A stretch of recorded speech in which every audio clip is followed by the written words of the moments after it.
अस्सलाम वालेकुम नाज़रीन, doctor Shumaila Hanif, consultant obstetric gynaecology, Lahore.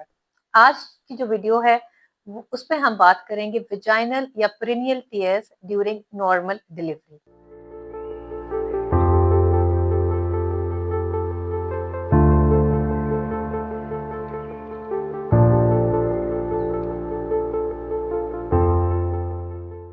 Normally क्या होता है कि जब किसी की नॉर्मल डिलीवरी होती है तो कुछ हद तक जो वेजाइना है या उसके इर्द गिर्द के जो टिश्यूज है जिसको हम पेरिनियम कहते हैं उसमें कोई ना कोई टीयर आने का इम्कान होता है।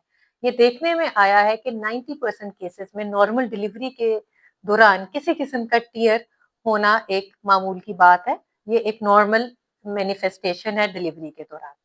पेरिनियम हम उस एरिया को कहते हैं जो कि वेजाइनल ओपनिंग और जो बड़ी आंत की ओपनिंग जिसको हम एनस कहते हैं उसके बीच का जो मास होता है उसको हम पेरिनियम कहते हैं।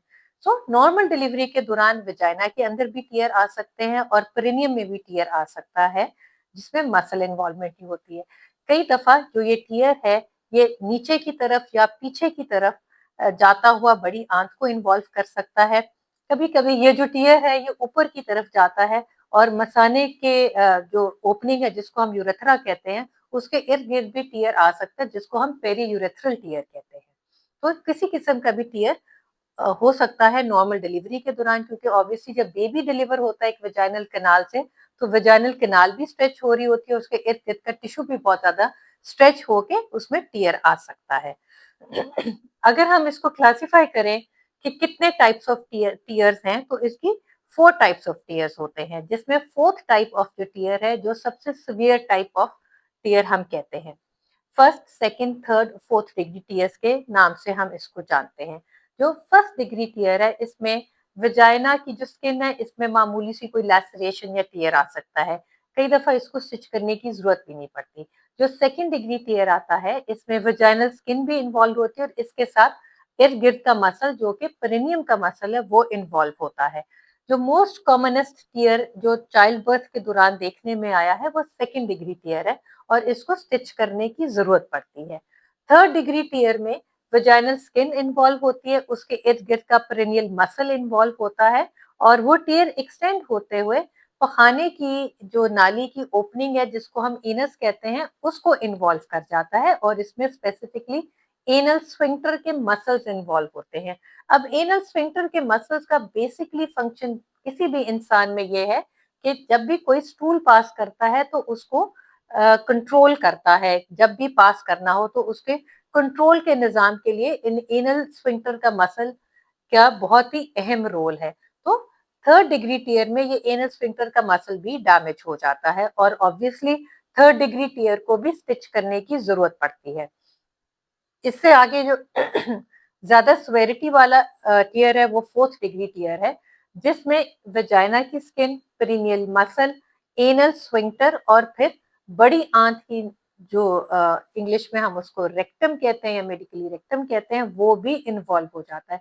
ये सबसे severe type of vaginal tear होता है, ऑल्दो ये सबसे लेस कॉमन है। अमूमन ये देखा गया कि 5% नॉर्मल डिलीवरीज में 4 डिग्री टीयर हो सकता है।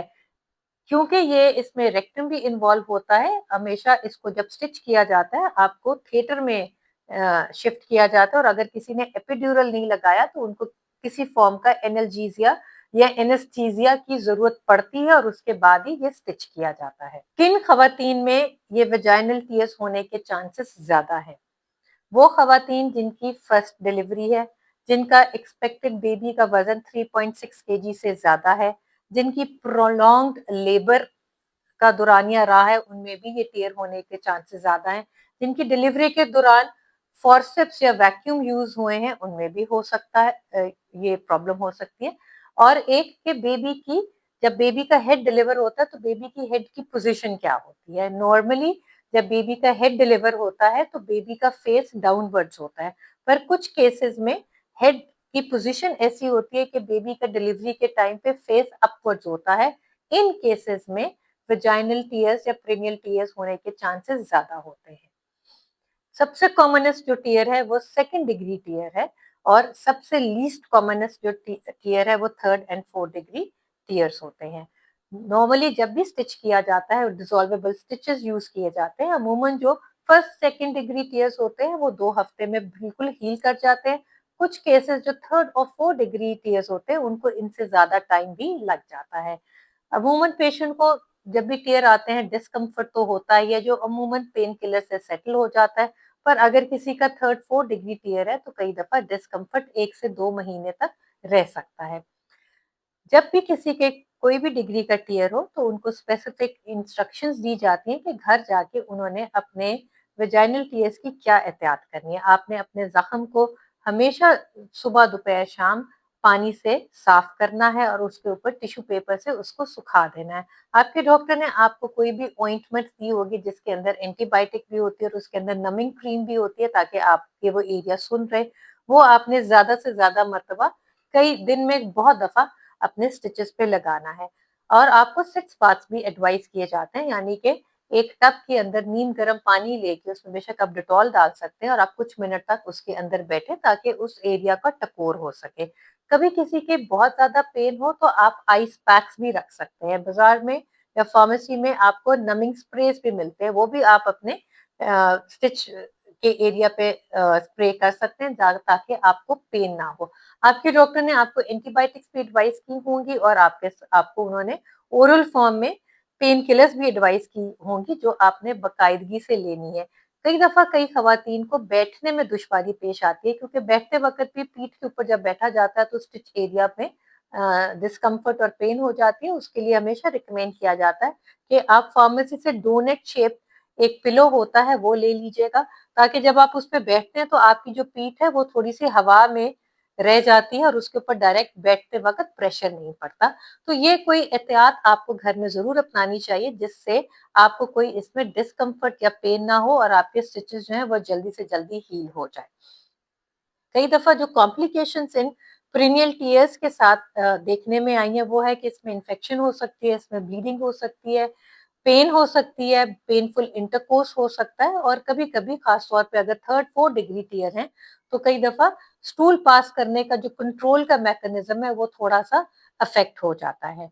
कुछ ऐसे सिम्टम्स जो आपने देखने हैं, अगर आपको ऐसा फील हो रहा है तो आपने अपने गायनेकोलॉजिस्ट को जरूर इन्फॉर्म करना। वो ये है कि अगर आपके स्टिचेस में फाउल स्मेलिंग डिस्चार्ज है, आपको बुखार है, आपको बहुत शिद्दत की पेन है जो कि आम पेन किलर से सेटल नहीं हो रही, तो इन सब केसेस में आपने अपने डॉक्टर को फौरन इन्फॉर्म करना है। जैसे कि पहले कहा कि जो स्टिचेस है अमूमन 2 वीक्स में मेजोरिटी ऑफ द टाइम से हील कर जाते हैं। कुछ ऐसे केसेस रह जाते हैं जो specially third fourth degree tears हैं जिनको सेटल होते हुए और हील होते हुए 1 महीना लग जाए और इसके साथ जो पेन और डिस्कम्फर्ट एसोसिएटेड है वो कई दफा 2 महीने तक सेटल हो जाती है। जो कॉमन सवाल पेशेंट्स पूछते हैं खास तौर पे अगर उनके एक्सटेंसिव वेजाइनल टीयर्स एक डिलीवरी के दौरान हुए हैं तो क्या मेरी आगे फ्यूचर जो डिलीवरी है वो नॉर्मल हो सकती है। तो जी हाँ, आपकी आइंदा फ्यूचर डिलीवरी जो है वो नॉर्मल बिल्कुल हो सकती है। ये जरूरी नहीं है कि हर डिलीवरी में आपके इतनी ही ज्यादा टेयर हो जाए। कभी कभी कुछ ऐसे केसेस में जहाँ आपका फोर्थ डिग्री टेयर है और साथ में कभी किसी पेशेंट का जो फीकल कंट्रोल का मैकेनिज्म इतना अच्छा नहीं है, उस सूरत में हो सकता है कि आपके डॉक्टर आपको एडवाइस करें कि फ्यूचर जो आपकी मोड ऑफ डिलीवरी है वो आप सजेरियन करें, सजेरियन हो। तो ये आपके डॉक्टर आपके लिए बेहतर एडवाइस कर सकते हैं डिपेंडिंग कि आपका एक प्रॉब्लम कितना था कि आइंदा आपकी डिलीवरी जो है वो क्या नॉर्मल वेजाइनल डिलीवरी हो सकती है या कि किसी केसेस में आपको नेक्स्ट सजेरियन ही तजवीज किया जाए। तो मेजोरिटी ऑफ द टाइम्स आपकी फ्यूचर में नॉर्मल डिलीवरी हो सकती है और ये भी जरूरी नहीं है कि आइंदा डिलीवरी में आपका इतना ही एक्सटेंसिव टीयर का प्रॉब्लम पड़े। ये देखने में आया है कि रिकरेंट टीयर्स स्पेशली जो fourth third and fourth degree tears हैं उसका रिकरेंस यानी कि अगली दफा दोबारा होने का चांस 3% से कम ही रहता है। तो आपके अगर कोई एक्सटेंसिव टीयर्स आए हैं तो आपके डॉक्टर आपको बेहतर गाइड कर सकते हैं कि आपका फ्यूचर मोड ऑफ डिलीवरी क्या होना चाहिए। तो आज का वीडियो जो थी वो वेजाइनल टीयर्स के बारे में थी जो कि नॉर्मल डिलीवरी के दौरान अमूमन पेशेंट्स को खवातीन को होती है। 90% केसेस में किसी ना किसी फॉर्म का वेजाइनल टीयर हो सकता है। मेजोरिटी ऑफ द टाइम ये सेकंड डिग्री टीयर होता है जो स्टिच किया जाता है और वो 2 वीक्स में हील कर जाता है। बहुत कम चांस है, 5% ऑफ द केसेस में ज्यादा स्वेरिटी के टीयर्स हों जिसमें बड़ी आंत का रास्ता इन्वॉल्व हो जाए, रेक्टम इन्वॉल्व हो जाए, एनल स्फिंक्टर इन्वॉल्व हो जाए, उसको हम थर्ड और फोर्थ डिग्री टीयर कहते हैं, जिसके लिए भी एक्सपर्टीज चाहिए उसको स्टिच करने के लिए। इस वीडियो को लाइक करें, शेयर करें और सब्सक्राइब करें। और have a safe pregnancy, have a safe delivery. अपना बहुत सारा ख्याल रखें, खुश रहें। अल्लाह हाफिज।